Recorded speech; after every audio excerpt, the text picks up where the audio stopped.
Imagine medieval Spain at the end of the 12th century, a time when monasteries were amassing wealth and divisions within the church were intensifying. In this context, around 1175, Dominic de Guzmán was born in Castile, a figure who would come to have a profound influence on the Catholic Church. From his youth, Domingos showed a penchant for study and spiritual life, being guided by an uncle.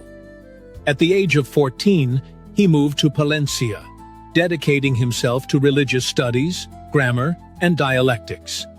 However, his goal was not limited to knowledge, but rather to service to others. A remarkable episode, related by Jordan of Saxony, shows that, faced with poverty, Domingos sold his books and belongings to help the needy, revealing his commitment to helping the poorest.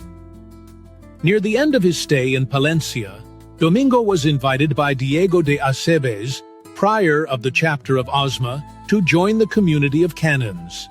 In 1298, he accepted the invitation, and in 1201, he became sub-prior while Diego assumed the bishopric. This period, from Calaruega to Palencia, was marked by dedication to studies and social assistance, preparing Domingos for his mission at the head of the future order of preachers. Francis was a mendicant while Domingos was a clergyman, and both of them were instrumental in the renewal of the church in various ways. In 1215, taking inspiration from the rule of St. Augustine, Domingos structured the order, which received papal recognition the following year.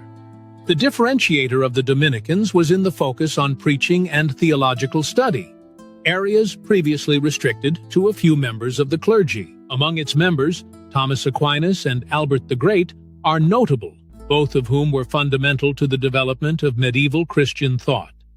The defense of doctrine became central, and in 1233, Pope Gregory IX appointed the Dominicans to assist in the fight against heresies, due to their academic training and presence in the cities. Together with the Franciscans, they strengthened the Church in the face of crises, guided by voluntary poverty and obedience to papal authority. The tradition of the delivery of the Rosary by the Virgin Mary is also a highlight of St. Dominic's life. In Toulouse, seeking peaceful means to confront heresy, Dominic is said to have received, according to Alano de la Roupe's accounts, a vision in which Mary presented him with the rosaries as a spiritual instrument. This narrative, while shrouded in legendary elements, symbolizes the role of the rosary in Dominican preaching and devotional life, consolidating it as a practice of prayer and reflection. With the work of Domingos and his order, the rosary has gained ground not only as a personal and community prayer, but also as a teaching and faith-strengthening tool. This devotion, coupled with the mission of preaching, has made Dominicans agents of transformation in the Church. If you are enjoying this content, please leave your like to support our work and expand the reach of the channel. As we reflect on Domingos' career, we realize that his dedication to knowledge, service, and dialogue was fundamental to his performance. He demonstrates that knowledge and compassion together can bring about meaningful change. His story shows that even in troubled times, it is possible to build paths of peace and promote good.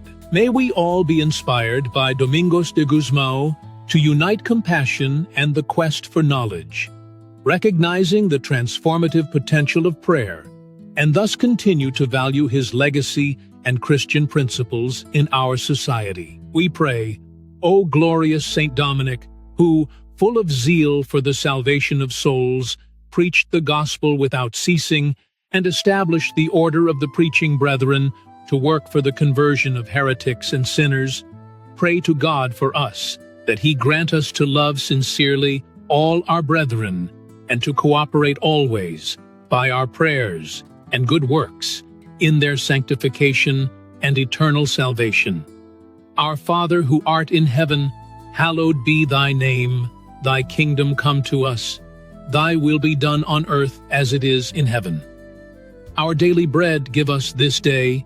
Forgive us our trespasses, as we forgive those who trespass against us. And do not let us fall into temptation, but deliver us from evil.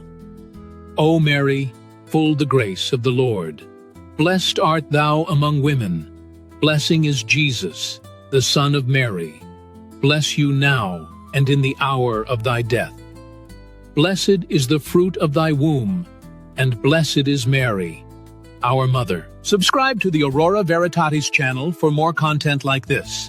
See you in the next video, and God bless you.